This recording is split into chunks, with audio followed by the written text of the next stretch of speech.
राम, मुळा आणि मुठा या पुणे आणि पिंपरी चिंचवड शहराच्या मध्यवर्ती भागातून वाहणाऱ्या नद्या. या नद्यांच्या विकास कामांचा वेग वाढलेला असतानाच नद्यांच्या रायपेरियन झोनमधील वृक्षतोडीला नागरिकांचा सुरुवातीपासूनच विरोध होत आहे. आंदोलने, मोर्चे, न्यायालयीन प्रक्रिया आणि प्रशासकीय पातळीवरील पाठपुरावा या सर्व स्तरातून नागरिक विरोध करत आहेत. पण मग का ही वृक्षतोड कशासाठी आणि कोणासाठी? पब्लिक इंटरेस्ट म्हणजे नेमकं काय? ही झाडं विकासाच्या आड येत आहेत की विकासच झाडांच्या मुळावर येतोय, हे नेमकं समजून घेणं गरजेचं आहे. झाडं असण्यानं आणि झाडं नसल्यानं त्याचे फायदे आणि दुष्परिणाम हे नेमके काय आहेत? खरं म्हणजे पब्लिक इंटरेस्ट या नावाखाली ना सर्रास वृक्षतोड चालू आहे आणि नदीलगत जी परिसंस्था आहे त्याचं पूर्णपणे उद्ध्वस्तीकरण चालू आहे. आम्ही पूर्णपणे विरोध करत आहोत या वृक्षतोडीला. झाडं हे कुठल्याही विकासाच्या मध्ये कसं येऊ शकतात?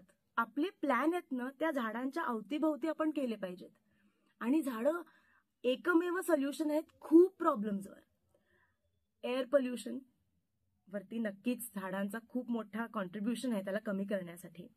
आणि एस्पेशली आपण जर नदीकाठच्या झाडांबद्दल बोललो ना तर तिथे पुराला कंट्रोल करणं, कारण की ही सगळी झाडं जी आहेत ती एकतर जेव्हा मान्सून पावसाळा येतो तेव्हा ही अक्षरशः बुडतात पाण्यात, कारण की नदी खूप मोठी होते.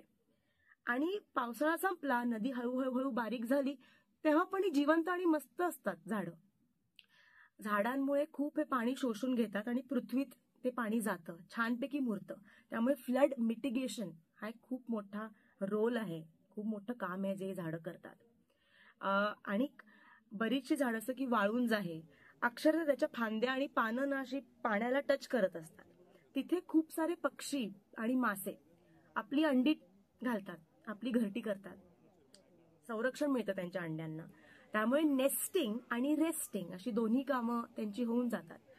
सो ग्राउंड वॉटर हे रिचार्ज होतं मान्सूनमध्ये आणि झाडांमुळे. आता झाडं गेली, सिमेंट कॉन्क्रीट झालं की पाणी जाणार कुठे?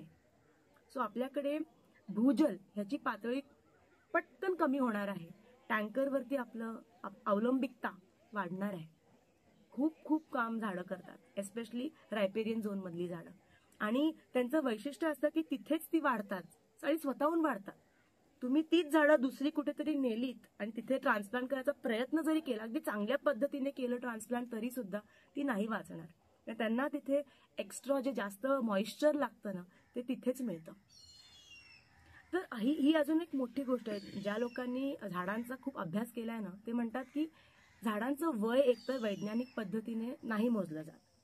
आणि झाड किती वर्ष जुनं आहे, समजा तर मोठं वृक्ष असलं त्याचं कॅनोपी जे असतं, पसारा किती आहे, त्याच्या सकट मोठं झाड तुम्ही कापलं आणि छोटूसं काहीतरी एक लावलं, काय काम, काय उपयोग त्याचा? कारण की ते खुंटणार आहे ते झाड. मग ते एकदम सिमेंटच्या मध्ये कुठेतरी एक छोटंसं असं स्टंटेड ग्रोथ म्हणतो ना, बॉन्झाय सारखं, तर त्या झाडाचा काहीच मग उपयोग नाही होणार. तुम्ही तुलना नाही करू शकत दोन्ही झाडांची. मग एक म्हणजे तापमान वाढ खूप जास्त प्रमाणात होणार आहे झाडांमुळे. आपण कधी बघितलं ना, तुम्ही उन्हात उभे आहात, सूर्याखाली, सूर्यप्रकाशात, आणि तुम्ही कुठल्याही झाडाच्या खालती आहात, चटकन तापमान एकदम ड्रॉप होतं, एकदम शीतलता आपल्याला वाटते.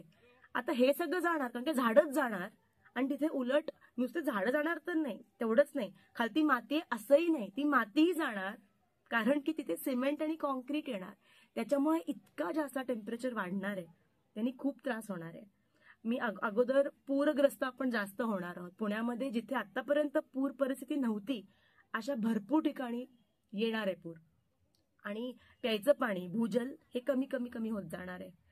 आणि त्याच्यामुळे काय गोंधळ होऊ शकतो म्हणजे खरं म्हणजे आपण विचार पण नाही करू शकत, आपण कल्पना नाही करू शकत. जगणंच मला वाटतं पुणे, पिंपरी चिंचवड या भागातच खूप कठीण होऊन जाणार आहे.